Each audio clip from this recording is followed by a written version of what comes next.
Pagbasa mula sa aklat ng Henesis o kaya'y mula sa sulat sa mga Hebreo. Pagsapit nila sa lugar na itinuro ng Diyos, gumawa ng altar si Abraham. Inayos niya sa ibabaw nito ang panggatong at inihiga si Isaac matapos gapusin. Nang sasaksakin na niya ang bata, tinawag siya ng anghel ni Yahweh at mula sa langit ay sinabi, "Abraham, Abraham." "Narito po ako," sagot ni Abraham. Sinabi ng anghel, "Huwag mong patayin ang bata. Huwag mo siyang saktan. Natitiyak ko ngayong handa kang sumunod sa Diyos, sapagkat hindi mo ipinagkait sa Kanya ang kaisa-isa mong anak." Paglingon niya'y may nakita siyang isang lalaking tupa na ang mga sungay ay napasabit sa mga sanga ng kahoy. Ito ang kinuha ni Abraham at inihandog sa halip na ang kanyang anak. Kaya't ang lugar na yon ay tinawag ni Abraham na si Yahweh ang nagkakaloob. At magpahanggang ngayon, sinasabi ng mga tao, sa bundok ni Yahweh ay may nakalaan.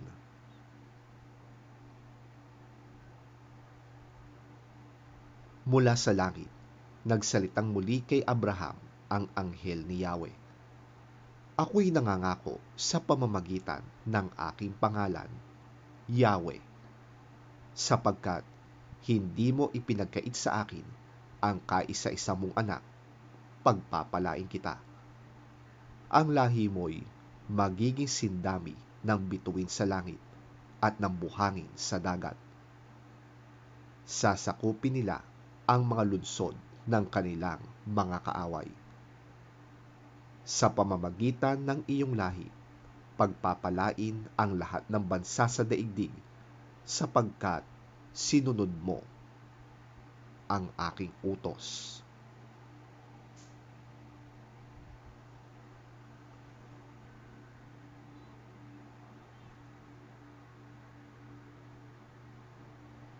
Sapagkat ang dugo ng mga toro at mga kambing ay hindi makakapawi ng mga kasalanan. Dahil diyan, nang si Kristo'y naparito sa daigdig, sinabi niya sa Diyos, "Ang mga pang-alay, pati mga handog, at ang mga hayop na handang sunugin, hindi mo na ibig sa dambana dalhin. Hindi mo kinalugdan ang mga handog na sinusunog at ang mga handog upang pawiin ang kasalanan. Kaya't inihanda mo ang aking katawan upang maging handog. Kaya't sinabi ko, ako'y narito, O Diyos, upang sundin ang iyong kalooban, ayon sa sinasabi ng kasulatan tungkol sa akin." Sinabi muna niya, "Hindi mo ninais o kinalugdan ang mga alay at handog na hayop, mga handog na susunugin, at mga handog dahil sa kasalanan. Kahit ito'y inihahandog ayon sa kautusan. Sa kanya idinugtong, ako'y narito upang sundin ang iyong kalooban." Sa ganitong paraan, inalis nga ng Diyos ang unang handog at pinalitan ng handog ni Kristo.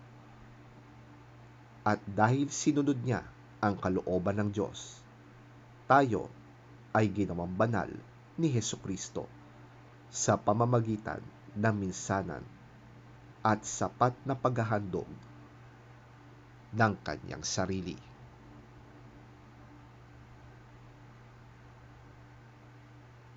Ang salita ng Diyos. Salamat sa Diyos.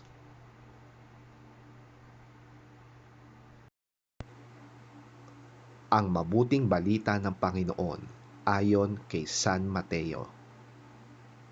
Papuri sa iyo, Panginoon. Isinama ni Jesus ang kanyang mga alagad sa isang lugar na tinatawag na Getsemani.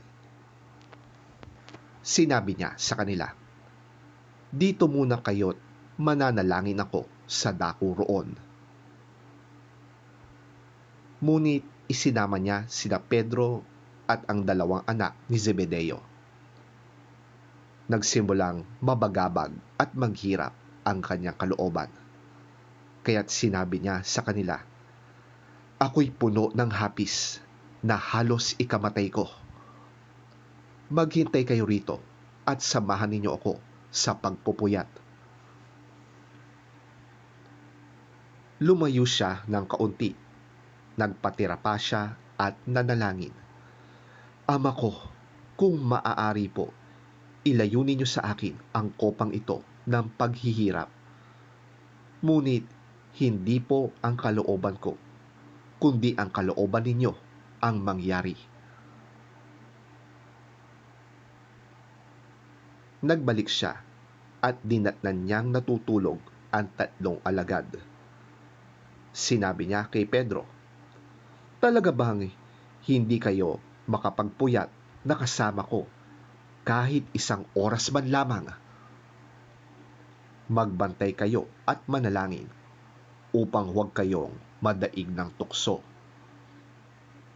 Ang espiritu'y nakahanda, ngunit ang laman ay mahina." Muli siyang lumayo at nanalangin, "Ama ko, kung hindi po maaaring maialis ang kopang ito malibang inumin ko, mangyari nawa ang inyong kalooban."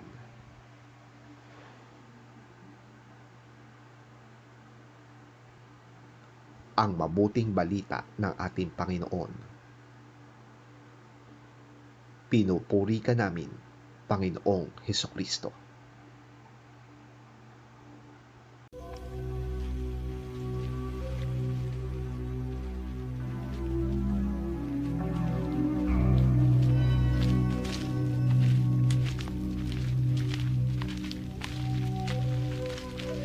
Then Jesus went with his disciples to a place called Gethsemane, and he said to them, "Sit here while I go over there and pray."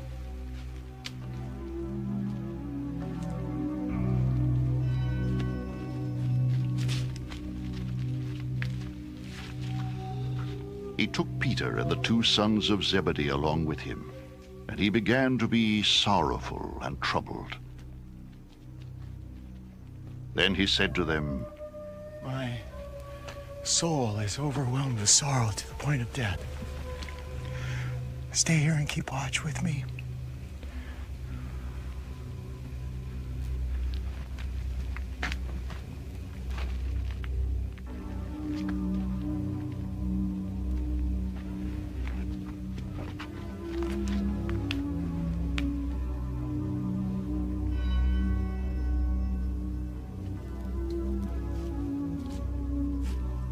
Going a little farther, he fell with his face to the ground and prayed.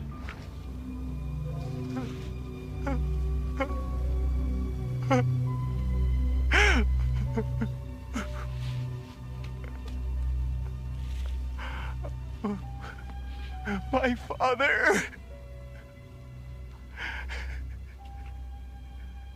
if it is possible, may this cup be taken from me. Yet not as I will, but as you will.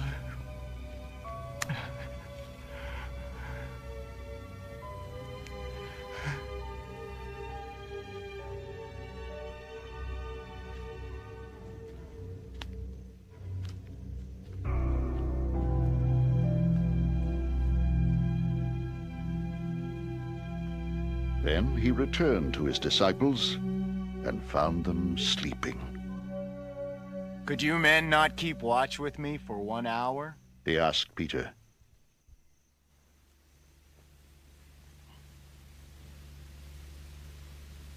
Watch and pray so that you will not fall into temptation.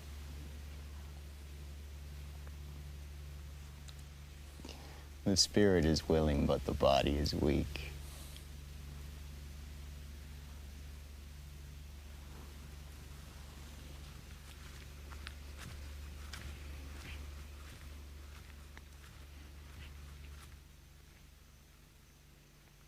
He went away a second time and prayed.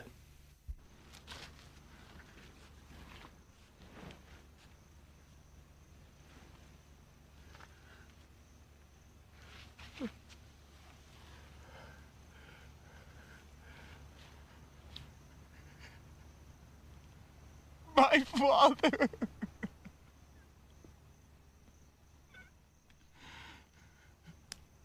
If it is not possible for this cup